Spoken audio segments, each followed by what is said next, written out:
It's like the frame rate or something on the camera just interacts, not as whatever. All right.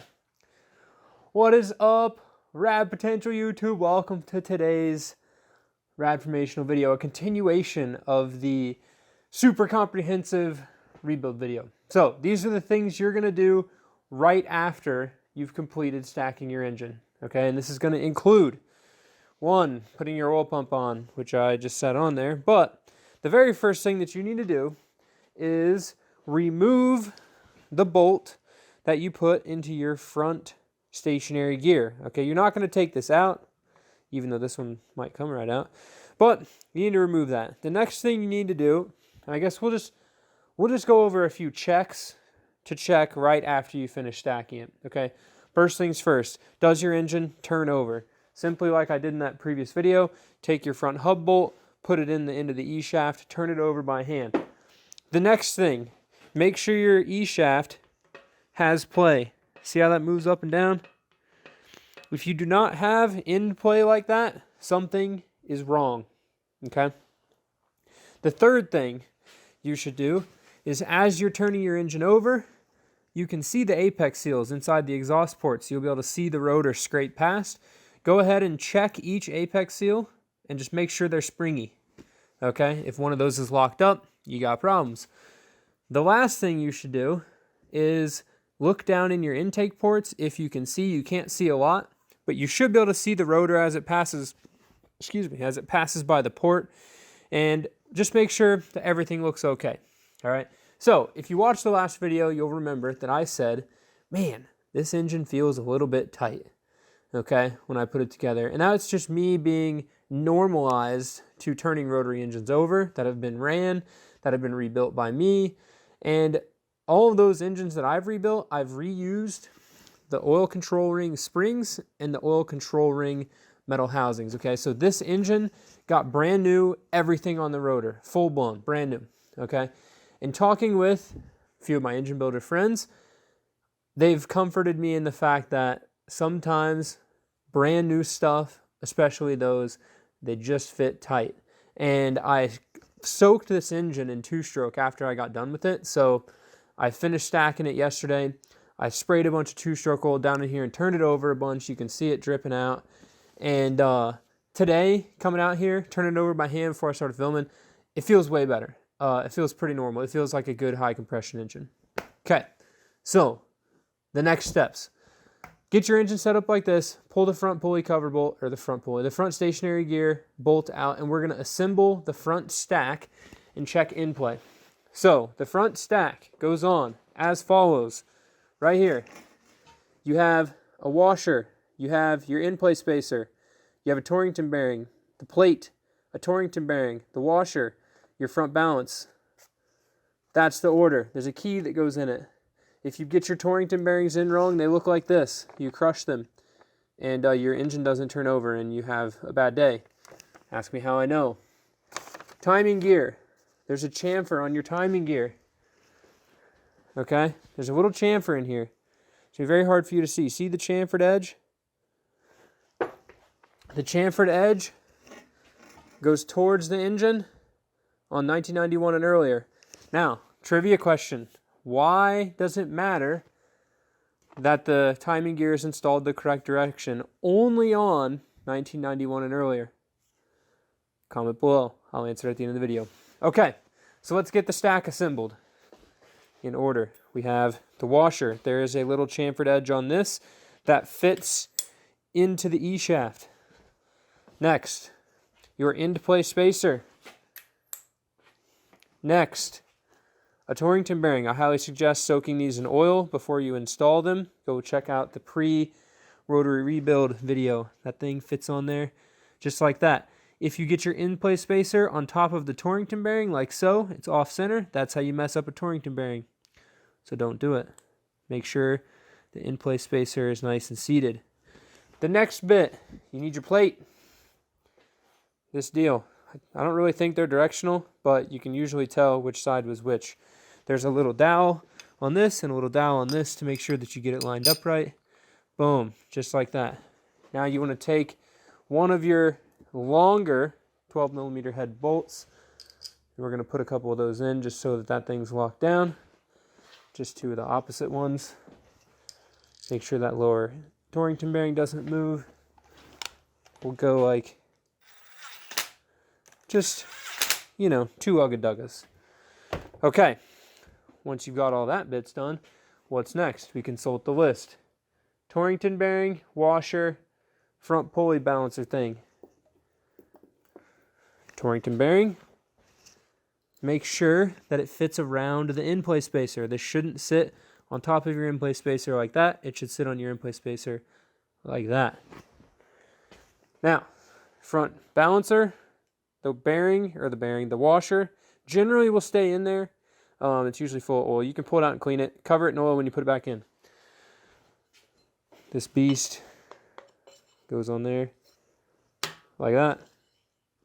Next, this is where the diagram gets confusing because it quits going. The next bit is your oil pump drive gear. Boom. The next bit is your distributor drive gear. That's a hint for later in the video. Now, the final bit is your actual front hub. You need your front pulley bolt. I'm not going to put the keyway or the thermal pellet in. I'm just going to assemble this for now. Quick release drop off that. Put the bigger ugga-dugga maker on here. Run that baby home till it doesn't move. And now we're ready to check our in-play. So I'm going to set you guys on the chair right here, and we're going to set up the in-play checker, i.e. a fancy caliper. Okay, so this is a standard issue magnetic base. The reason you want to leave your oil pump off, guys, the oil pump area, epic flat spot to set up your magnetic base. Let's swing this guy over, get this thing adjusted a little bit. You'd think it'd just be in the right spot. This is literally the only thing I use this thing for. Okay, next, dial caliper. I'm going to mount that to our magnetic base. My buddy Josh is here with his wicked second gen. So, get your caliper installed on your magnetic base. Get it spun vertically. Get everything adjusted properly. Okay. Now, I like to set this on the bolt itself. Some people put it out here. I like to put it right there. Okay, it's literally just on the end of the nut. We're going to take this thing and we're just going to set it to 0 just so y'all can see easier way to do it. Boom. Let me grab the book and I'll show you the spec. Okay. The spec as follows. Standard in play. 0.04 to 0.07 millimeters, 0.0016 to 0.0028 inches. Now, my caliper reads in inches, okay? It reads in thousandths of an inch. So, 1.6 thousandths or 16 ten thousandths, okay? So, 0.001, 0.0028 on here. Each one of these dashes is 0.001, okay? So, we want our in play to be 2 of these dashes, okay? So, we're going to grab a handy dandy screwdriver and come over here, find a nice hefty place to pry on the balance, front balancer there, and you're going to see that thing move. Okay, it's moving probably the tighter end of that spectrum. Okay, so see, I'm holding it up right now, and when I let it go, it's going to drop, but not quite to 2 dashes below it. So, I would guesstimate that that is well over 1.5 of those tick marks, which means that we are on the low end of the spectrum, which is 0.0016, so it would be 1.6 of those tick marks, okay? So I'm comfortable with that. That's good in play. Not too much, not too little, not too crazy. Click, click, click. You should be able to feel it.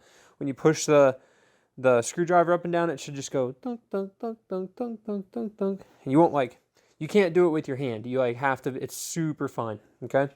So the end play is good. Next thing we're gonna do is check compression. So let me flip this over. We'll appear here in a second with the compression stuff ready to go. Oh, my finger. Boom. Put the big nut on. And you're like, what the heck? Why are we doing this? Well, we need to turn the engine over, right? We got to turn the engine over. How do we turn the engine over? We use a flywheel and a starter. So get stoked. It's about to be super cool up in here. We need a way to turn this. So I have a Series 5 transmission bell housing. The Series 5 comes apart, so you can take it off. Charles has one that off of an SA trans that he chopped off like right here. This is to hold the starter. So we're going to put this baby on here. And you're going to be like, what the heck, guys? That's a REW engine. I know, it is an REW engine. Why are we putting an NA flywheel on it? We don't know what. It's missing a dowel. Homie's missing a dowel, a centering dowel for this trans. That is not ideal. Okay, every rotary engine, and I say every, I've never had a twin Dizzy 12A or one of those weird 10A old school ones. So I'm going to say every because most of y'all probably haven't either. Every, we'll add a caveat, modern rotary engine shares the exact same bell housing pattern. RX-8s, 12As, your 13Bs, your REWs, your S4s, your T2s, all of them share the same bell housing pattern. I have a video explaining all the flywheel differences and this, that, and the other, but you can bolt any transmission to any of them. So that's why this will fit on that engine. It'll fit on that RX-8 engine too. So we find some bell housing bolts. So now that we have, I don't know, I should just hook up the compression tester, but might as well show you this thing cranking over. So now that we have it hooked up,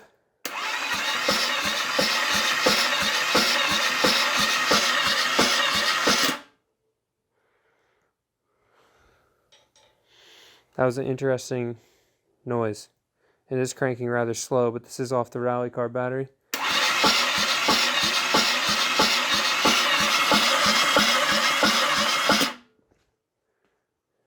Huh. I feel like that's a... Okay. I think the starter's moving. I'm going to tighten this down. Tighter. Tighter than just like hand tight. Make sure that noise goes away. Bell housing's tight. The back of the engine's tight. See, building engines is fun, guys. Super stress-free. Super stress-free. Every time. All new stuff. It just goes together perfect the first time. You know, no big deal, right? Everything is easy. Take two.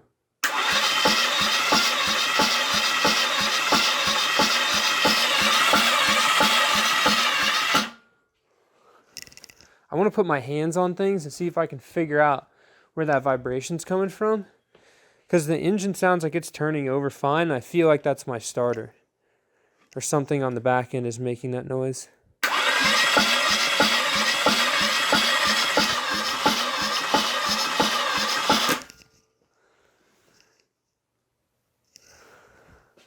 You know what let's do? I'm going to flip this. Oh, hey. I have all those bolts in. Got the front together. I'm going to flip this on its side and do it and see if it's just because it's sitting vertical like this that it's being mad. Ow! That's hot. 6.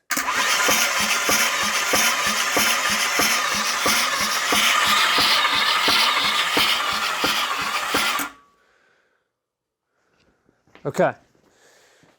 Now, as atrocious as that noise sounds, I can 100% confirm that it is coming from the starter and not the engine, okay? It's when I have my hand right here on the starter, I can feel it like thunking. So I think either the gear on my flywheel is a little jacked up or whatever. But no big deal. We're good. The engine sounds healthy. Whoosh, whoosh, whoosh, whoosh. Still cranking a little slow, but that is okay.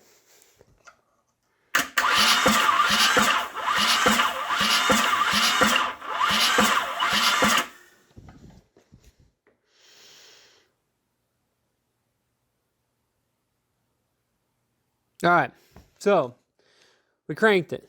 We finally got a consistent reading all the way across the board. Now, I'm 100% noticing that my little cable apparatus is not exactly ideal for running this starter super hard. So, I've got, let me get the camera, the rear rotor. We've got, it's going to reset. Okay, give me some PSI. Just cranking super slow and I don't like it. 64 RPM, 52, 118 for corrected. There's 118 across the board, which is good. It's very good. Still just the fact that it's cranking slow worries me. That's a brand new starter. I literally picked it up today. I mean, I know we're jumping it off of jumper cables from a car and over here, and it's 30 degrees out here. It's really cold. But still just, I don't know. So on an FD, the flywheel's bigger, the starter's more high torque. I mean, I know this is an NA diameter flywheel. I like the compression numbers, but it's still just mildly worrisome. I really don't want to take this engine back apart and like inspect it and just make sure that everything's fine. I mean, I feel like everything is fine, but it's just those little, I don't know. I really feel like this should crank over faster. Like maybe I should bring my truck up here and hook my jumper cables up and get a different wire. Let's switch it to the front one. We'll check it, see what happens. You guys get to ride this emotional roller coaster with me. Make sure this engine I just built is good. All right, guys. So the only thing I've changed is the compression testers in the front. The wiring stuff is still the same. We're still on the rally car battery, and it's still freezing cold. It's like 2 seconds when I turned it off. So let's see what the front rotor says. Oh, that's me being dumb on the starter. Yeah. Go ahead, get mad. Okay, here we go.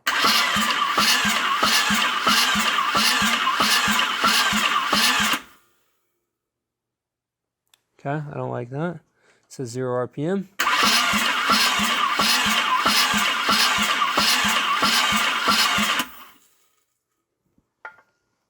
$88 RPM. A whole lot of PSI. Like 150. I think the compression tester's algorithm might get a little funny when you don't have at least like 100 and something RPM. Didn't make a difference. Man's not too stoked about this. That should be like See here. We'll go ahead and just disconnect the jumper cables from this. And I'll crank the starter on the rally car and you'll hear how fast this cranks it. And this is even a old school starter. Neutral, full beans, key on. Hear how fast that goes? Way faster than the starter is on that. I'm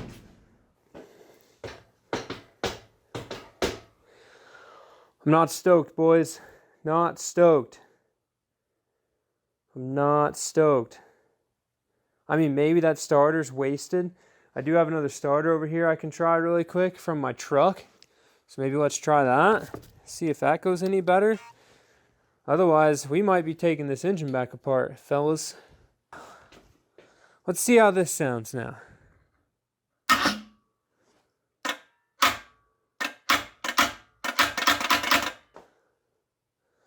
Won't even turn it over.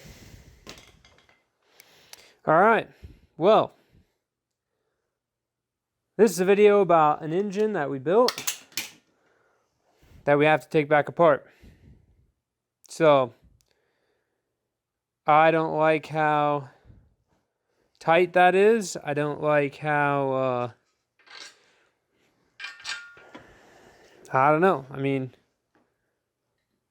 maybe if I pop the front pulley off, is it just like the end plate's too tight now with the whatchamacjangle on the back of it? The flywheel.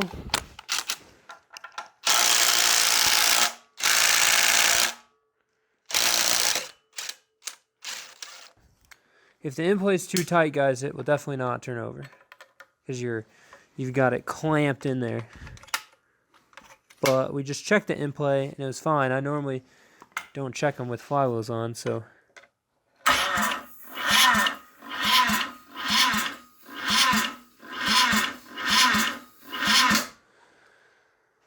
It's still super tight and I don't like it. I mean, this is, I don't know what the number is on the flywheel, but it's definitely an S4NA, I think, from where I got it in the stack, what it looks like.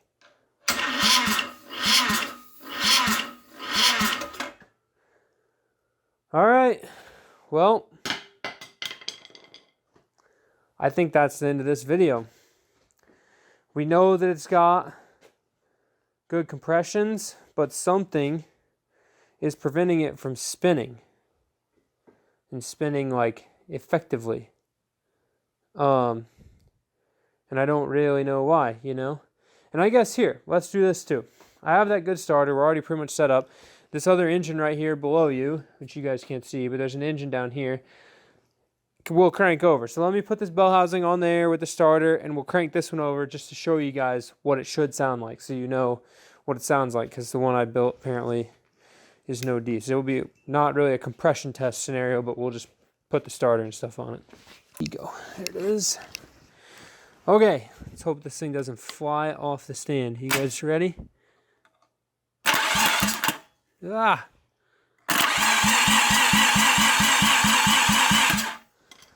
That's how that should sound. So, I have to take my engine apart.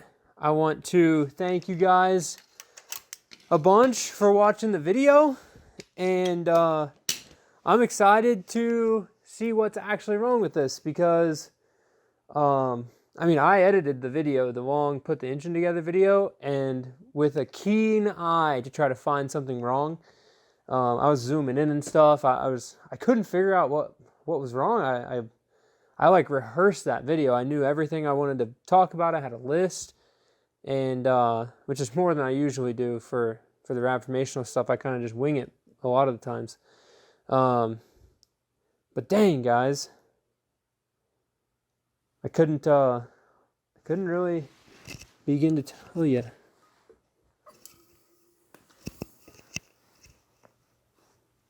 You know, hey guys, I'm gonna take this flywheel off of here and look at this, but there's a witness mark where this flywheel's hitting this rear iron. Ho, ho, ho, ho. The end of the video, we might have found something good here, fellas. We might have found something good.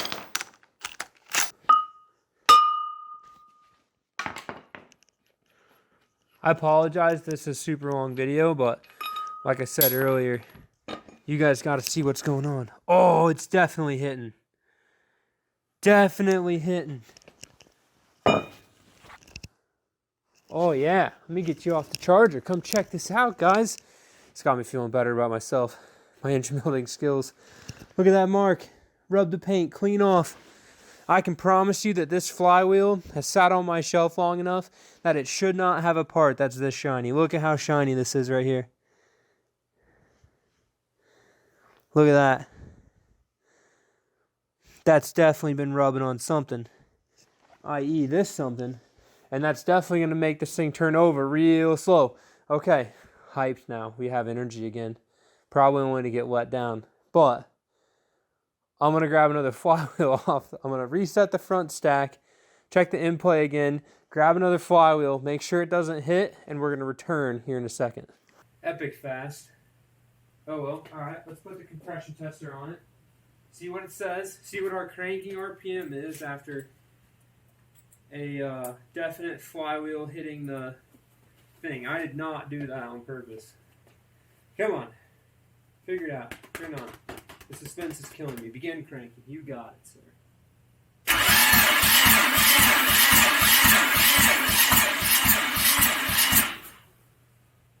Oh, baby. At 108 RPM. Compression is reading off the charts, though. 140. 118 RPM. 130 PSI compression. I don't think I've ever had an engine that's made that much compression, ever. Like, ever. I guess it is all new seals. It's got super tight cut side seals. It's got new everything. Okay. I am going to consult. Alright. Okay. Emotional roller coaster video. Hopefully I can get it short enough that you guys enjoyed watching it. Taking a seat at the end of the video with our lovely little engine, fancy compression tester. So, I personally don't like that it's cranking over that slow. That's definitely that's another 40 RPM than what it was. We can definitely see that those flywheels were for sure hitting the rear iron. Now, I don't know, obviously, if that was a huge contributing factor. This one definitely is not hitting the rear iron. I rechecked the in-play. It's still there, so we're still good on that front. And the compression numbers are really good, but they're almost like too good. I mean, here you can see it's got one funky number on the far right. But like I said, I think the algorithm that he runs in here to make this work. See, 80, 97, 86, 77, yeah. Anyways, the time before that it said 133 or 134 across the board. Anyways, I think that I'm going to take this this information to Charles and to Ernie. I'm going to take a video on my phone so I can send it to them here in a second. And see what's up. And I'll film an update on the back of this video tomorrow if I need to add to it. And we'll see. We'll see. Here's 2 trains of thought I got here while the credits are rolling. So thank you guys very much for watching. Subscribe if you want to see what happens to this engine. Anyways, the closing argument because the dog's out there barking. I don't want to give, if it was going in my car, right? If it was my personal engine, like engine for the truck, engine for whatever, I'd stick it in the truck and see if it would start. I think a heat cycle would do these little control rings a number, and they would set up the springs. It would just set up better. I don't have a way to run an REW on the engine stand. You know, I don't have a throttle body that I could put on it. I don't have a way to get it ignition. You know, like my other engines, like this one over here, I could take those coils I have and hook them up, and that engine would start, literally, just like that. Like with a couple of jumper wires, and it would run with that carburetor, but I don't have a way to run an REW.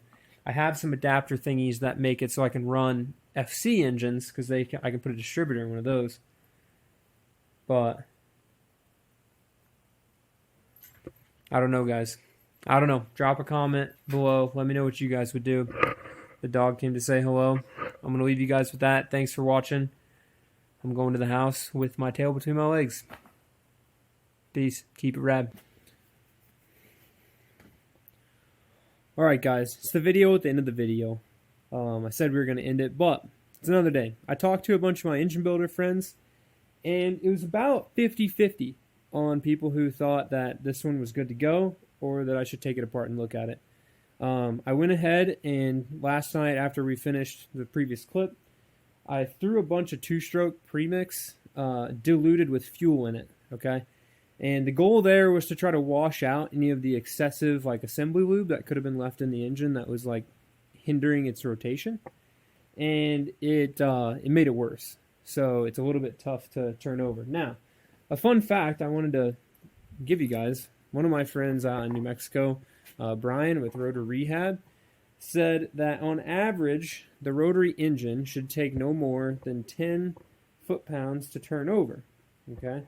So I've got my torque wrench right here, which you can hear me fumbling with it, set to 12 foot-pounds. Okay? And I'm going to try to turn this over. You're going to see the torque wrench is going to break instantly and not go over at 12. Now, I won't change the torque wrench back, but it takes 20 foot-pounds to turn this over. If I come over here to this RX-8 engine, at 12 foot-pounds, doesn't even get close to breaking the torque on the torque wrench. Right? If I come over here to this 13B 13B 4 port, it even has spark plugs in it, I can turn this over into the compression stroke even without it breaking 12 foot-pounds on the torque wrench. So there's definitely something hanging up inside this engine. Now, I've reviewed my assembly video of this engine probably more than most of you guys have in grave detail, including the footage that I took that didn't make it in the video, you know, the intermittent stuff. And I couldn't find anything that was out of place. I mean, all the coolant seals were in before everything got stacked. I lubed all the bearings, you know, the oil control rings were sticking out a little bit, but according to everybody, it's reasonably normal for the Atkins seals not to fit that tight, or not to fit that loose. They're really hard to get in. So it leads me to think there's two things that could be wrong with it. One, the oil control rings just being new, fresh springs are making it tight. We're going to inspect it, make sure there's nothing wrong. Or two, maybe the combination of the loose fitting solid corner seals plus clearancing the side seals to that .004, the middle of the road, could have, you know, with each corner seal being loose and nothing being compressed, right, could have made the side seal clearance just a little too tight, and they're pushing out and restricting the rotation. Those are my two thoughts, you know. So with that being said, I hope you guys learned something. I don't like to hide anything from you guys on my videos on here. It's a great way to hold myself accountable, but also to make sure that you guys really learn some stuff and can see, you know, like my emotions and learn and ride the roller coaster with me, right? Building this stuff. So I love that you guys, you know, watch the videos, comment. Thank you guys very much for the support and watching everything. And I'm amped to not only get this REW finished up, but there's always things going on outside in the background. We got another engine there. The trucks have been moved around. We're doing stuff. So get stoked for next week. We got a lot of cool videos. And get stoked as well because there's going to be a heavy hitter video. We've got a really cool RX-7 here, and I'm excited to share it with you. So thank you guys very much for watching. We'll see you in the next one. Keep it rad. Letty! She's sleepy. Some of you guys might recognize this engine. Comment below if you do. We're doing big things and stuff to one of the other vehicles that unfortunately it can't live in here because the race car's not gone yet. So